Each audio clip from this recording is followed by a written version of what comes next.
Awas Urdu ഫൗണ്ടേഷൻ്റെ online പരിശീലന പരിപാടിയുടെ 14ാമത് ക്ലാസ്സിലേക്ക് ഏവരെയും ഹൃദ്യമായി സ്വാഗതം ചെയ്യുന്നു. ഇന്ന് നമ്മൾ ചർച്ച ചെയ്യുന്നത് അധ്യാപകർക്കും മറ്റും വളരെയേറെ പ്രയോജനപ്രദമായ ഒരു ആപ്ലിക്കേഷനെ കുറിച്ചാണ്, അഥവാ സിമ്പിൾ ടൈം ടേബിൾ. പേരിൽ നിന്ന് തന്നെ ഇതിൻ്റെ ഉപയോഗത്തെക്കുറിച്ച് നിങ്ങൾക്ക് മനസ്സിലായി കാണും. നമ്മുടെ നിരവധി തിരക്കുകൾക്കിടയിൽ ടൈം ടേബിൾ കൃത്യമായി ഓർത്തുവെക്കുക എന്നത് വലിയ പ്രയാസമായി മാറാറുണ്ട്.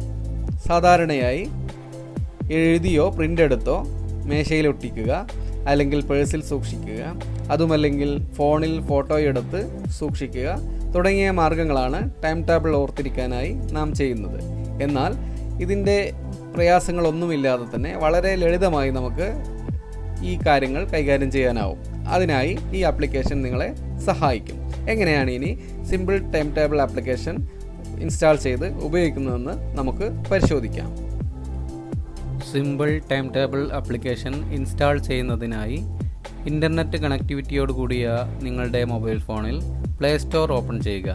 പ്ലേ സ്റ്റോറിൻ്റെ സെർച്ച് ബോക്സിൽ സിമ്പിൾ ടൈം ടേബിൾ എന്ന് ടൈപ്പ് ചെയ്ത് simple time table icon select ചെയ്യുക. ശേഷം ഇൻസ്റ്റാൾ ബട്ടൺ പ്രസ് ചെയ്യുക. ഇൻസ്റ്റാൾ ബട്ടൺ പ്രസ് ചെയ്യുമ്പോൾ ചില പെർമിഷനുകൾ ചോദിക്കും, അത് നൽകുക. തുടർന്ന് ആപ്ലിക്കേഷൻ ഇൻസ്റ്റാൾ ആകുന്നത് വരെ കാത്തിരിക്കുക. ആപ്ലിക്കേഷൻ ഇൻസ്റ്റാൾ ആയി കഴിഞ്ഞാൽ ഓപ്പൺ കൊടുക്കുക. ഓപ്പൺ കൊടുക്കുമ്പോൾ ഒരു വിൻഡോ പ്രത്യക്ഷപ്പെടും. No time table found, do you want to create എന്ന് ചോദിക്കും. കൺഫേം കൊടുക്കുക. തുടർന്ന് ഒരു പുതിയ വിൻഡോ പ്രത്യക്ഷപ്പെടും. അതിൽ ആദ്യമായി ടൈം ടേബിൾ ടൈറ്റിൽ ആ കോളം പൂരിപ്പിക്കാം. ക്ലാസ് ടൈം ടേബിൾ ആണെങ്കിൽ ക്ലാസിൻ്റെ പേര് എഴുതാവുന്നതാണ്. പേഴ്സണൽ ടൈം ടേബിൾ ആണെങ്കിൽ നിങ്ങൾക്ക് നിങ്ങളുടെ പേര് അവിടെ ടൈപ്പ് ചെയ്യാവുന്നതാണ്.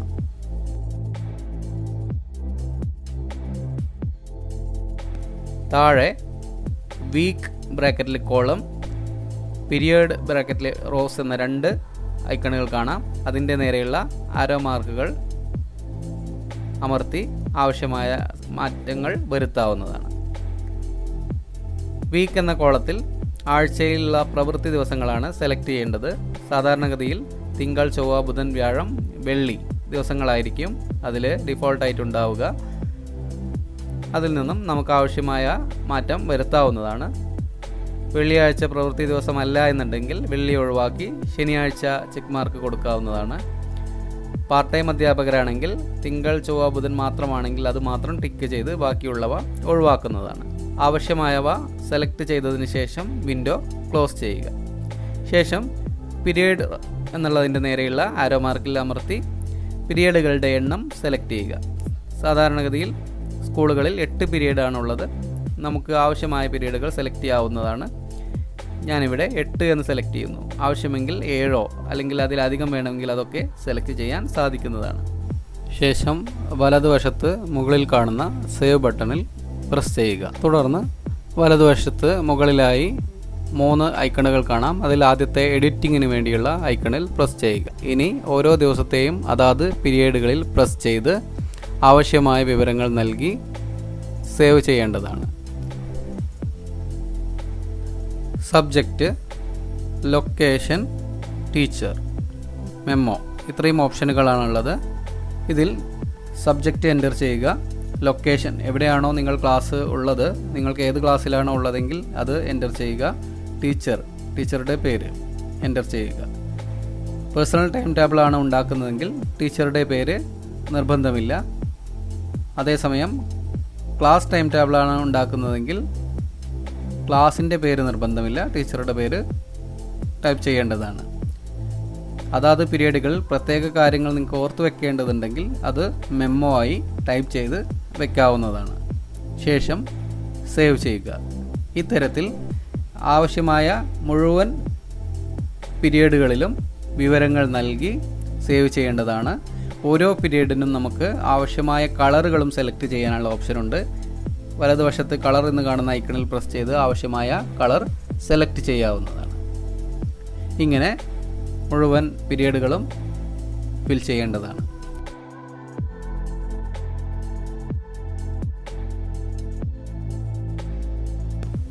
ഇപ്പോൾ ഞാനിവിടെ എൻ്റെ ടൈം ടേബിളിലെ എല്ലാ പീരീഡുകളും ടൈപ്പ് ചെയ്ത് കഴിഞ്ഞിരിക്കുന്നു. ഞാനിത് സേവ് ചെയ്യുന്നു. ഇപ്പോൾ എൻ്റെ സ്ക്രീനിൽ നിങ്ങൾക്ക് ഞാൻ ടൈപ്പ് ചെയ്ത ടൈം ടേബിൾ കാണാവുന്നതാണ്. ഇനി മുകളിൽ ഇടതുവശത്ത് കാണുന്ന ബാക്ക് ബട്ടണിൽ 2 പ്രാവശ്യം അമർത്തുക. ഇപ്പോൾ നിങ്ങൾക്ക് ചില ഓപ്ഷനുകൾ കാണാം. Time settings, table layout edit, table theme, help, simple time table തുടങ്ങിയവ. നമുക്കാദ്യം ടൈം സെറ്റിങ്സിൽ അമർത്തി നോക്കാം. ടൈം സെറ്റിങ്സിൽ അമർത്തി കഴിഞ്ഞാൽ ഡിസ്പ്ലേ അഥവാ നമുക്ക് സ്ക്രീനിൽ കാണേണ്ടത് എങ്ങനെയാണെന്നാണ് ചോദിക്കുന്നത്. പീരിയഡ് മാത്രം കണ്ടാൽ മതിയോ, ടൈം മാത്രം മതിയോ, അതോ പീരിയഡും ടൈമും കൂടെ വേണം? ഞാനിവിടെ പീരിയഡും ടൈമും എന്നുള്ളത് അമർത്തുന്നു. ഇനി താഴെ start time, period, rest, refresh എന്നൊക്കെ കാണാം. സ്റ്റാർട്ട് ടൈം ഇവിടെ നമുക്ക് നോക്കാം. നമ്പർ 1ാമത്തെ പീരീഡ് 10 മണിക്ക് സ്റ്റാർട്ട് ചെയ്ത് 10:45 വരെ, രണ്ടാമത്തത് 10:45 to 11:20 അങ്ങനെ പോകുന്നു. ഇവിടെ നമുക്ക് ഈ ഇതിൽ പ്രസ് ചെയ്തിട്ട് ആവശ്യമായ മാറ്റങ്ങളൊക്കെ വരുത്താവുന്നതാണ്. നമുക്ക് സമയത്തിൽ ആവശ്യമായ മാറ്റങ്ങൾ പ്ലസ് ബട്ടൺ അമർത്തി കൂട്ടാം, മൈനസ് ബട്ടൺ അമർത്തി കുറയ്ക്കുകയും ചെയ്യാം. ഓക്കെ അമർത്താം. ഇങ്ങനെ ഓരോന്നും നമുക്ക് ചേഞ്ച് ചെയ്യാവുന്നതാണ്. അവസാന മുകളിൽ കാണുന്ന വലതുവശത്ത് കാണുന്ന സേവ് ബട്ടൺ അമർത്തി അത് സേവ് ചെയ്യാവുന്നതാണ്. ഇനി നമുക്ക് ബാക്ക് ബട്ടൺ ഒന്നും കൂടെ അമർത്തി ടേബിൾ ലേഔട്ട് എഡിറ്റ് എന്നുള്ളതിൽ പ്രസ് ചെയ്യാം. ഇത് നമ്മൾ നേരത്തെ സേവ് ചെയ്ത് വെച്ചിട്ടുള്ളതാണ്. പേര് കൊടുത്ത പേര് ഇവിടെ കാണാം. വീക്ക് അഥവാ നമ്മൾ സെലക്ട് ചെയ്ത അത്രയും ദിവസങ്ങൾ കാണാം, പീരിയഡ് കാണാം. ഇതിലെന്തെങ്കിലും മാറ്റം ഉണ്ടെങ്കിൽ നമ്മൾ ഇവിടെ നിന്നാണ് ചെയ്യേണ്ടത്. ഇവിടെ നമുക്ക് ആവശ്യമായ മാറ്റങ്ങൾ വരുത്താൻ സാധിക്കുന്നതാണ്. ഇനി ഒന്നും കൂടെ ബാക്ക് ബട്ടൺ അമർത്തി ടേബിൾ തീം എന്നുള്ളതിൽ അമർത്തുന്നു. ഇപ്പോൾ ഇവിടെ ടേബിൾ കളർ, ഇവിടെ നമുക്ക് ആവശ്യമായ ടേബിൾ കളർ സെലക്ട് ചെയ്യാം. ഞാൻ ഓറഞ്ച് സെലക്ട് ചെയ്യുന്നു. Item type, select item type എന്നുള്ളിടത്ത് നമുക്ക് ബോർഡർ മതിയോ ഫില്ല് ചെയ്യണോ, ബോർഡർ ടു, ഞാനിവിടെ ഫില്ലാണ് അമർത്തിയിരിക്കുന്നത്. ഇനി സെൽ ഹൈറ്റ് ആട്ടോ ഫിറ്റ്, അത് ടിക്ക് മാർക്ക് ചെയ്തിട്ടുണ്ട്. അത് ആട്ടോ ഫിറ്റായിട്ട് സൈസ് വരുന്നതിന് വേണ്ടിയിട്ടാണ്. ഇനി നമ്മൾ മുകളിൽ ഉള്ള സേവ് ബട്ടണിൽ അമർത്തുന്നു. ഇപ്പോൾ നമ്മുടെ ടൈം ടേബിൾ ഇവിടെ റെഡി ആയിരിക്കുകയാണ്. ഇനി നമുക്ക് ആവശ്യമെങ്കിൽ ഈ ടൈം ടേബിൾ ഷെയർ ചെയ്യാവുന്നതാണ്. ഈ 1ാമത്തെ ബട്ടൺ എഡിറ്റ് ബട്ടനാണ്, 2ാമത്തെ ഷെയർ ബട്ടൺ. ഇതിൽ അമർത്തി കഴിഞ്ഞാൽ നമുക്ക് ഇതാർക്ക് വേണമെങ്കിലും ഷെയർ ചെയ്യാം. ഇപ്പോൾ വാട്സപ്പിൽ ഷെയർ ചെയ്യണമെന്നുണ്ടെങ്കിൽ വാട്സപ്പിൽ ഷെയർ ചെയ്യാവുന്നതാണ്. ഞാനിത് എൻ്റെ വാട്സപ്പിലേക്ക് അയക്കുന്നു. നമുക്കിത് സെൻഡ് ചെയ്യാൻ പറ്റും. ഇപ്പോൾ നെറ്റ് ഓഫ് ആയതുകൊണ്ട് സെൻഡ് ആവുന്നില്ല. നമുക്കിത് ഈ രൂപത്തിൽ സെൻഡ് ചെയ്യാവുന്നതാണ്. ഇനി ഇപ്പോൾ നമ്മുടെ ടൈം ടേബിളിൻ്റെ വർക്ക് ഏതാണ്ട് പൂർത്തിയായിരിക്കുകയാണ്. ഇനി നമുക്കിത് ക്ലോസ് ചെയ്യാം. ഇനി നിങ്ങളുടെ സ്ക്രീനിൽ ഈ സിമ്പിൾ ടൈം ടേബിളിൻ്റെ ഐക്കൺ എവിടെയാണെന്ന് പരിശോധിക്കുക. എന്നിട്ട് അതിൽ ലോങ് പ്രസ് ചെയ്യുക. അപ്പോൾ ആപ്പ് ഇൻഫോ വിഡ്ജറ്റ്സ് എന്ന് കാണാം. ഇതിൽ വിഡ്ജറ്റ്സ് എന്നുള്ളതിൽ പ്രസ് ചെയ്യുക. അപ്പോൾ ഇങ്ങനെ ഒരു ഓപ്ഷൻ വരും. 3x4 എന്നൊരു സൈസിലും അതുപോലെ 4x4 എന്ന സൈസിലും നമുക്ക് ഇവിടെ ടൈം ടേബിൾ കാണാവുന്നതാണ്. 3x4 എന്നുള്ളത് ഞാൻ പ്രസ് ചെയ്ത് അമർത്തി പിടിച്ച് മുകളിലേക്ക് വലിക്കുന്നു. ഇപ്പോൾ ഇവിടെ നിങ്ങൾ ശ്രദ്ധിച്ചിട്ടുണ്ടായിരിക്കും, എൻ്റെ സ്ക്രീനിൽ ടൈം ടേബിളിൻ്റെ ഒരു വിൻഡോ വന്നിട്ടുണ്ട് ഹോം സ്ക്രീനിൽ. ഇതിനെ നമുക്ക് എങ്ങോട്ട് വേണമെങ്കിലും മൂവ് ചെയ്യുകയൊക്കെ ചെയ്യാം. ഏത് സ്ക്രീനിലേക്ക് വേണമെങ്കിലും മൂവ് ചെയ്യാവുന്നതാണ്. ഇതിൽ ശ്രദ്ധിക്കുക, ഇന്ന് സൺഡേ ആണ്, നോ ക്ലാസ് എന്നാണ് കാണിക്കുന്നത്. അഥവാ ഇന്ന് ഞായറാഴ്ച ദിവസമാണ് ഞാനിത് ചെയ്യുന്നത്, അതുകൊണ്ട് ഇന്ന് നോ ക്ലാസ് ആണ്. ഇനി താഴെ നമുക്ക് ആരോ മാർക്ക് കാണാം. അതിൽ മറ്റൊരു ദിവസത്തെ ടൈം ടേബിൾ നോക്കണമെങ്കിൽ നമുക്കത് പ്രസ് ചെയ്ത് നോക്കാവുന്നതാണ്. Monday, Tuesday, Wednesday, Thursday, Friday, Saturday, ഇങ്ങനെ ഈ രൂപത്തിൽ നമുക്ക് കാണാവുന്നതാണ്. ഇനി ശ്രദ്ധിക്കുക, ഇതിൽ ഞാൻ ഒരു പ്രാവശ്യം കൂടെ ലോങ് പ്രസ് ചെയ്യുന്നു. ഇത് റിമൂവ് ചെയ്തു. നമ്മൾ റിമൂവ് ചെയ്ത് കഴിഞ്ഞാൽ നമുക്കത് ഒഴിവായി കിട്ടും. ഇനി ഞാൻ എൻ്റെ സിമ്പിൾ ടൈം ടേബിൾ ഒന്നും കൂടെ പ്രസ് ചെയ്യുന്നു. ലോങ് പ്രസ്സാണ് ചെയ്യേണ്ടത്. എന്നിട്ട് വിഡ്ജറ്റ് സെലക്ട് ചെയ്യുന്നു.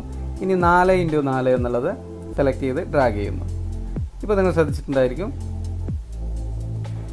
കൺഫേം കൊടുത്തു കഴിഞ്ഞാൽ എൻ്റെ സ്ക്രീനിൽ ഇപ്പോൾ വീണ്ടും ടൈം ടേബിൾ വന്നിരിക്കുന്നു. ഇപ്പോൾ നിങ്ങൾ ശ്രദ്ധിക്കുക, ഇപ്പോൾ ടൈം ടേബിൾ മുഴുവനായിട്ടാണ് സ്ക്രീനിൽ വന്നിട്ടുള്ളത്. നേരത്തെ വന്നിരുന്നത് അതാത് ദിവസത്തേതാണ്. അപ്പോൾ നമ്മൾ 3x4 എന്നുള്ളത് ഓപ്ഷൻ സെലക്ട് ചെയ്ത് കഴിഞ്ഞാൽ നമുക്ക് അതാത് ദിവസത്തെ ടൈം ടേബിൾ മാത്രം സ്ക്രീനിൽ ദൃശ്യമാകും. നേരെ മറിച്ച് 4x4 എന്നുള്ളത് സെലക്ട് ചെയ്ത് കഴിഞ്ഞാൽ നമുക്ക് ടൈം ടേബിൾ മുഴുവനായിട്ടാണ് നമ്മൾ ഉദ്ദേശിക്കുന്നതെങ്കിൽ അങ്ങനെയും ചെയ്യാവുന്നതാണ്. സൗകര്യപ്രദമായത് 3x4 ആണ്. കാരണം അതാത് ദിവസത്തെ ടൈം ടേബിൾ മാത്രമായിരിക്കും നമുക്ക് സ്ക്രീനിൽ ദൃശ്യമാകുക. നമുക്ക് 3x4 എന്നുള്ളത് ആണ് ആവശ്യം. ഞാനിവിടെ 3:4 ഒന്നും കൂടെ മാറ്റുന്നു. ഇപ്പോൾ അവിടെ വന്നിരിക്കുന്നു. വീണ്ടും ഈ ടൈം ടേബിൾ സ്ക്രീനിൽ ദൃശ്യമായിട്ടുണ്ട്.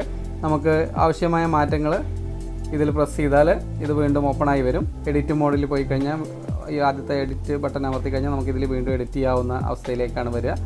നമുക്ക് ആവശ്യമായ എഡിറ്റിംഗ് വരുത്താവുന്നതാണ്. എന്നിട്ട് വീണ്ടും സേവ് കൊടുക്കാവുന്നതാണ്. ആവശ്യമില്ലെങ്കിൽ നമുക്ക് ഡിലീറ്റ് ഓപ്ഷൻ അവിടെ കാണാനുണ്ട്.